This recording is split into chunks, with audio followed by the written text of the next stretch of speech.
Mani sauc Ivars Kalniņš. Es esmu Latvijas Nedzirdīgo savienības viceprezidents. Kāpēc es pieteicu šo nomināciju? Nedzirdīgo savienība jau ilgus gadus sadarbojas, vienmēr meklē variantus, kuru varētu tā piesaistīt, lai nedzirdīgiem būtu interesantāk, piesaistīt nedzirdīgos cilvēkus, lai būtu plašāks redzeslauks.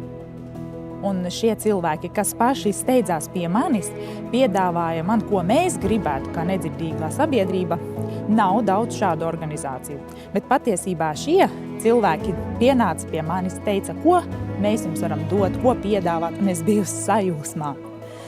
Tāpēc viņu pakalpojums, piedāvātie pasākumi, šis te klāsts nedzirdīgos cilvēkiem padarīja informāciju plašāk pieejamu.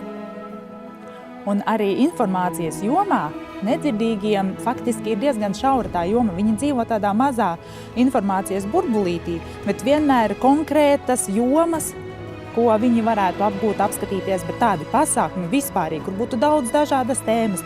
Pieņemsim, gan veselība, gan viss kaut kas, bet arī šīs te pasākums, kur ir gan tulkojums nodrošināts, gan subtitri. Un tur informāciju nedzirdīgie var saņemt dažādās jomās un pat tiešām interesantā veidā. Un to var iegūt gan attālināti, sēžot mājās, gan piedaloties klātienē un visādi pasākumi.